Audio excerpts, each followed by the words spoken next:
10 سال تک خاکروب کا کام کرنے کے بعد جس روز پستہ قد جھریوں زدہ بوڑھے ہیلو کو کام سے نکال دیا گیا، اس سے اگلے روز وہ پہلی مرتبہ محلے میں گھوڑا گاڑی کے بغیر داخل ہوا۔ وہ کانوں سے نیچے تک ڈھلکی ہوئی سرکاری ٹوپی، ایک بڑے سائز کا کوٹ جس کے کندھے دونوں طرف سے ڈھلکے ہوئے تھے، گھسی پٹی پتلون اور گھسی ہوئی ایڑیوں والے بھاری بھرکم فوجی بوٹ پہنے محلے کے عین مرکز میں پہنچ کر رک گیا۔ 10 لمبے سال ہر روز صبح کے وقت اپنے گھوڑے کی باگ کھینچے وہ آہستہ آہستہ اس محلے میں داخل ہوتا تھا۔ محلے والوں کی کوئی بات اس سے چھپی ہوئی نہ تھی۔ وہ ایک ایک کر کے تمام گھروں کے دروازے کھٹکھٹاتا، ہے یا نہیں ہے پوچھتا، اگر ہوتا تو لوگ دے دیتے اور وہ اٹھا لیتا، ورنہ اسے انتظار کروا کر کچھ دیر بعد نہیں آج کچرا نہیں ہے کہنے والوں پر بالکل غصہ نہ کرتا۔ اس طرح وہ کئی سخت تپتی گرمیاں اور آندھی طوفانوں اور پالے والی سردیاں گزار چکا تھا۔ اسی قسم کی ایک سردی کے موسم میں اس کی بیوی مر گئی تھی۔ اس کے تینوں بیٹے بھی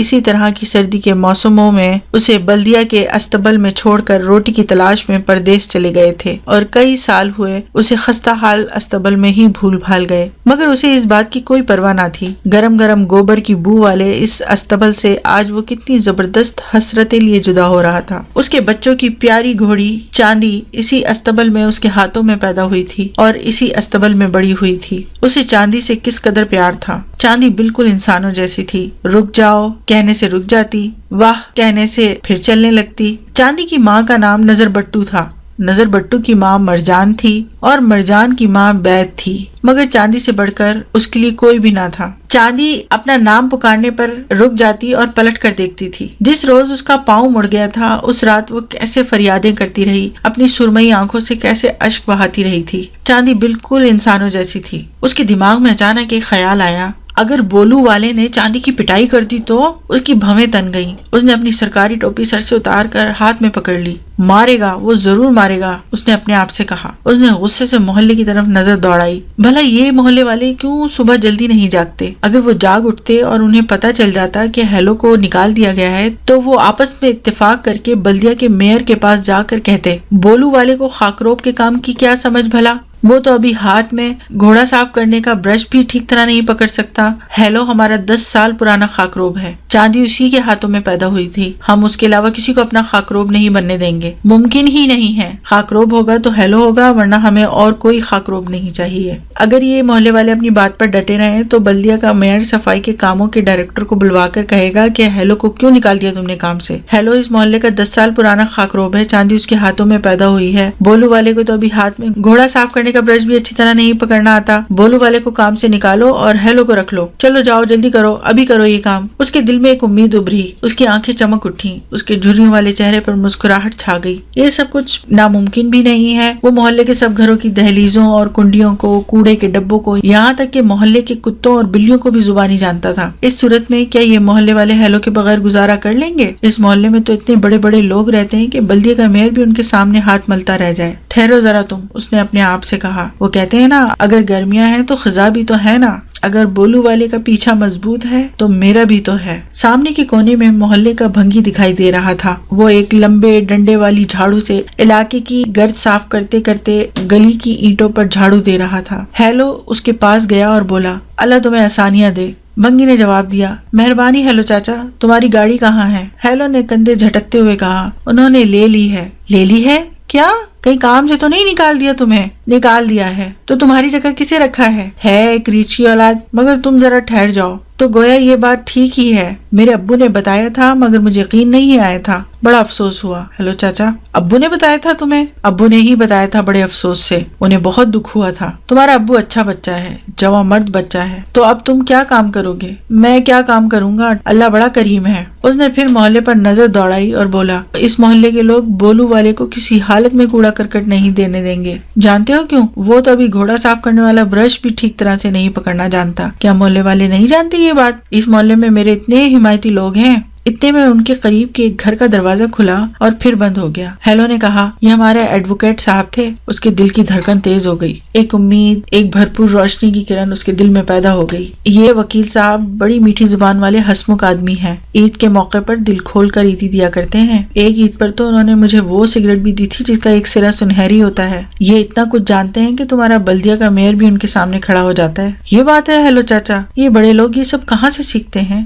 منگی بولا۔ ہیلو کی آنکھیں جگمگا اٹھی۔ کمانڈروں کے اسکول میں۔ وہ فٹ پاتھ کے سامنے ایک اونچی جگہ پر جا کھڑا ہوا، سر سے ٹوپی اتارتی۔ لمبے قد کا چوڑے کندھے والا وکیل ایک سخت سیب کی طرح چمک رہا تھا۔ خاکروب ہیلو اور بھنگی کے آگے سے آہستہ آہستہ گزرتے ہوئے اس نے سر ہلا کر انہیں سلام کیا، مگر کچھ پوچھنے کی زحمت نہ کی۔ ہیلو ہکا بکا ہو کر وکیل کو پیچھے سے دیکھتا رہا۔ بھنگی بولا، کم از کم اس کے جوتوں کی آواز تو سنائی دینا چاہیے تھی۔ ہیلو نے کوئی جواب نہ دیا۔ آخر محلہ صرف ایک وکیل ہی پر تو مشتمل نہیں ہے۔ عین اسی وقت ایک اور گھر کا دروازہ کھلا۔ ہیلو اس گھر سے نکل کر باہر آنے والے روئی کے موٹے تازے تاجر کا بھی امید باندھے انتظار کر رہا۔ وہ پھر فٹ پاتھ کے سامنے ایک اونچی جگہ پر جا پہنچا اور ٹوپی اتار کر کھڑا ہو گیا۔ یہ شخص بھی وکیل کی طرح ان دونوں کے سامنے سے گزر گیا۔ اس نے بھی ان سے حال احوال نہ پوچھا، بلکہ اس نے ان کی طرف دیکھا تک نہیں۔ دروازے کھلتے بند ہوتے رہے، کام کاج پر جانے والے اور طلباء وہاں سے گزرتے رہے، مگر کسی نے اس میں دلچسپی کا اظہار نہ کیا۔ بھنگی نے بھی ہیلو سے کہا، اپنی جان نہ جلاؤ، انشاءاللہ سب ٹھیک ہو جائے گا۔ جب وہ یہ کہہ کر وہاں سے روانہ ہوا تب ہیلو کی تمام امیدوں پر پانی پھر چکا تھا۔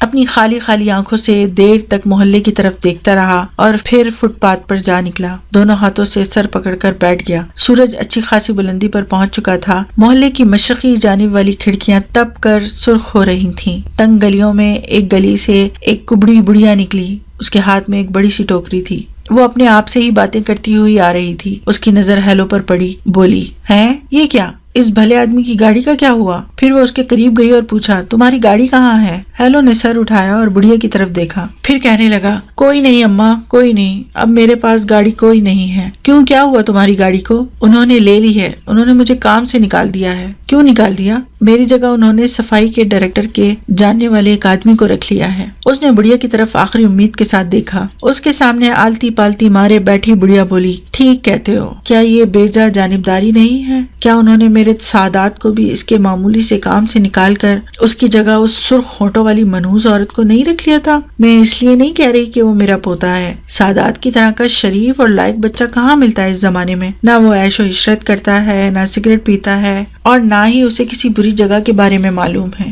ہمارا یہ معصوم بچہ اپنی تنخواہ میں اضافے کی امید کر رہا تھا، اور میں کہتی تھی کہ اس کی اضافے کے ساتھ ملنے والی تنخواہ سے 2 بوری کوئلہ لے کر ایک گوشے میں ڈال لوں گی، کیونکہ یوں لگتا ہے اس سال غضب کی سردی پڑنے والی ہے۔ کیا تمہیں پتا ہے غضب کی سردی کیسی ہوتی ہے؟ جب وہ شروع ہوتی ہے تو انسان کی چیخیں نکل جاتی ہیں۔ کیسے نہیں جانتا میں، میری چاندی اسی قسم کی سخت سردیوں میں پیدا ہوئی تھی۔ اسی سال تو کہتے ہیں نا کہ ٹیلی فون کے تار بھی ٹوٹ گئے تھے، زمین پھٹ گئی تھی، لیکن استبل خوب گرم تھا۔ پتہ ہے کیوں؟ اس لیے کہ میں گوبر کو وہاں سے ہٹاتا نہیں تھا، میں اسے وہیں چھوڑ دیتا تھا، اس سے استبل خوب گرم رہتا ہے۔ ایک روز آدھی رات کا وقت تھا کہ چاندی کی ماں نظر بٹو کو درد شروع ہو گیا۔ خدا کی حکمت دیکھو، یہ گھوڑے کی ذات بھی حاملہ عورتوں کی طرح ہی کر رہتی ہے۔ اس رات باہر گھٹنوں تک برف پڑی ہوئی تھی۔ طوفان اتنا شدید تھا، یوں لگتا تھا کہ ابھی استبل کو بھی اڑا کر لے جائے گا، مگر استبل اندر سے خوب گرم تھا اور پھر چاندی پیدا ہوئی۔ مگر تم بیچاری نظر بٹو سے پوچھتی تو پتا چلتا اس کا کیا حال تھا۔ اس کی آنکھوں سے آنسو ٹپک رہے تھے، کس طرح دیکھ رہی تھی، پریشان پریشان، مایوس۔ اس نے پھر اپنا سر دونوں ہاتھوں سے تھام لیا۔ وہ اپنے کھلے کھلے کپڑوں میں بالکل ہی چھوٹا سا نظر آ رہا تھا۔ چاندی انسانوں کی طرح تھی، یہ کہتے ہوئے اس نے سر ہلایا۔ میں اسے کہتا تھا رک جاؤ تو وہ رک جاتی تھی، واہ کہتا تو چل پڑتی تھی۔ چاندی بالکل انسانوں کی طرح تھی، بات سمجھتی تھی۔ چاندی روتی بھی تھی، کراہتی بھی تھی اور ہنستی بھی تھی، بالکل انسانوں جیسی تھی میری بچی۔ اسے احساس بھی نہ ہوا کہ بڑھیا تو کب کی وہاں سے جا چکی تھی۔ وہ فٹ پاتھ کا سہارا لے کر اٹھ کھڑا ہوا۔ جھریوں سے بھرا چھوٹا سا بے حال ہیلو آہستہ آہستہ محلے سے نکل کر چلا گیا۔